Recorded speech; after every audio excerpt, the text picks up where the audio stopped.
He must think he's 50-50, but he's not. But he has gotten a very good turn of luck here, which is that he'll have the opportunity to almost triple through if these sevens can hold up, although he's all in, is Stephen Bovis, and banishing the big cards from the board. That's good. Well, there's a couple of sevens in the pack as well, so really, Keston's not got too much going for him. If you took the sevens out of the equation and took two of the kings out of the question, then there's only two cards, effectively, for each turn from now on in. 3-1. Oh, I see. And that has dampened the spirits.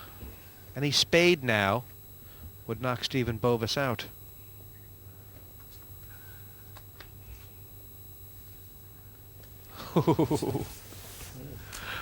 Black, but the right one. 2 sevens and 2 fives holding up. And Stephen Bovis is going to be here for a while. The Bovis re-raised and then saw Keston stick them all in. But the sevens good from beginning to finish. 2 pairs beaten 1. There's 5 minutes and 57 seconds. Now that all the clatter is cleared, Steve, Bovis is looking very healthy. Well, he must be feeling a lot better now. He's moved off the bottom, and his good friend, Jim Britton, is now bottom of the pack.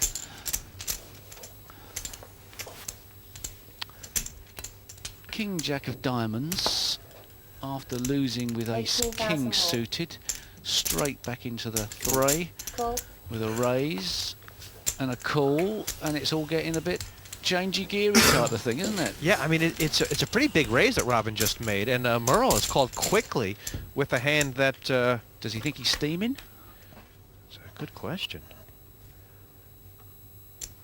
What happens here will be very interesting. Robin chooses not to fire. He's praying for a king is what he's doing. He's got a jack. All in. All in. Oof. That's a big bet if the other guy's got a queen and was trapping. Pass. He's a little like a snapping turtle, isn't he? He stays in his shell, Robin, but he comes out with the big bites.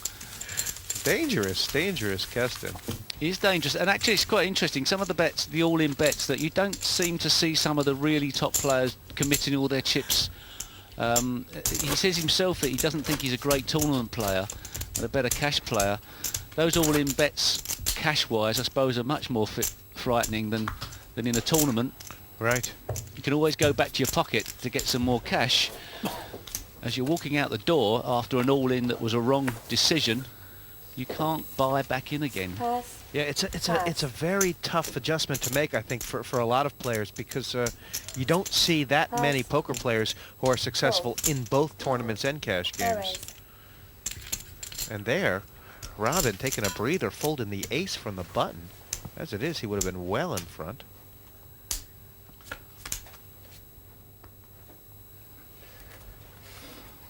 Check. Check. Check. Both checked. And Bovis, he was saying, put me out of my misery. Now he can only get himself in trouble. They've both made the sixes.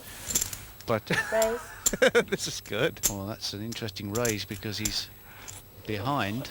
25,000 more, 35 total. But that doesn't mean to say that this raise won't get him over the line. And the fact that Murrell's only got third pair means he's really obligated to fold. It's hard to tell what Bovis was thinking there. Does he know he was bluffing? He did that so quick and so sure. It was either a world-class play or sheer lunacy. Exactly, this. And which one do you think that was there, Jess? Not to put you on the spot. I'll tell you what, I think Bovis is just determined not to go down calling or crawling.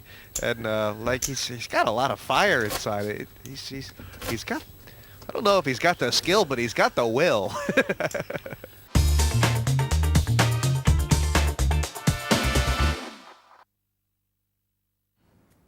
No one to play with? There's always PartyPoker.com.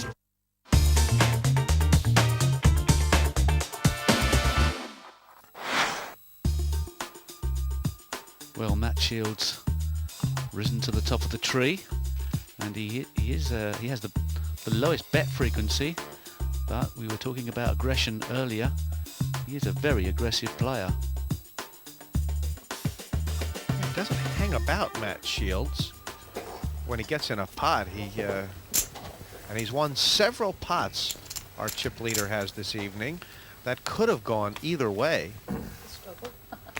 And they do advocate at this game that the most successful players and the best way to play the game of poker is a tight, aggressive player, and he is fitting that description. Jim Britton getting very aggressive here. Well, the blind's 5 and 10,000 now. Jim Britton, the short stack, he's got 70. Oh boy. And Bovis. Big decision. But if he thinks that Jim Britton is reaching desperation stakes, he may well call him. He's going to have a little count up now, a little roll call. Well, Jim Britton has stuck 40,000 in of his 70, which, Steve, means he's got less back than he has in the pot. And you might take that to mean he's pot committed no matter what. 20, 30 odd. 30. It's hard to imagine him folding. So it's 40 to play, yeah? Yeah, 40. Roughly, Steve Bovis would be left with 25,000 should this all go pear-shaped. Let's just have a look what he's got left. Oh, right. And he's going to put him all in. I'll call. It is a brave raise by Stephen Bovis, isn't it, Steve? I mean, obviously we know he's well in front, but he could be facing a pair, or an ace-king would be the worst case. Yes, but he certainly has the possibility that Jim Britton was trying to make something happen, which was definitely true, and the queen you won't like to see from Bovis. One of his cards is now dead. Yeah. Britton all in. Both these players playing a crucial pot, which is over 145,000, or exactly there. And the 10. Oh my! Over on the flop. We seem to get out of this one, Houdini. There's no way out. It's over.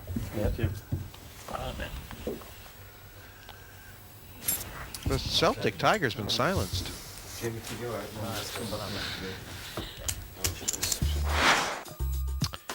That last hand, it was unfair, but from the flop, it was over. Pair of aces and the nut flush draw, or the second nut anyway, really ended Jim Britton's hopes, and at the end, one pair beating ace high, a four-way.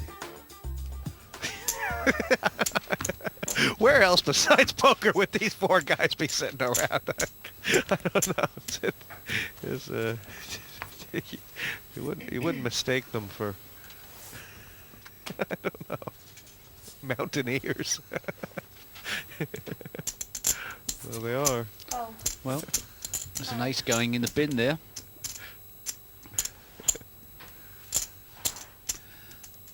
Could have raised with that ace-3. But once again, you raise and you committed to some degree. So sort of an unbidden rhythm going on, wasn't it? I mean, last round, we have a blind situation going on. The queen deuce versus the deuce 7. Never has a deuce seemed so vital.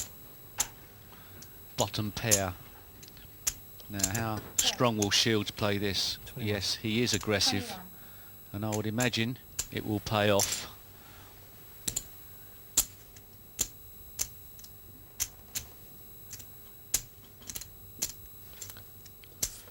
Watch all these hands, and you realize how valuable it would be if you could be sitting at that table and see the other players' cards. It would make it a much different game, wouldn't it? Be a big advantage to have. What if you could see the other player's card? What are you trying to say? That if you could see the other player's card, it would be a help? it would certainly go a long way. How long have you been commentating for now, Jesse, in this game? Have you just realised that, or is this something that sort of dawned on you last night? Or Matt Shields, the tightest player around the table. Not much to choose between the other three.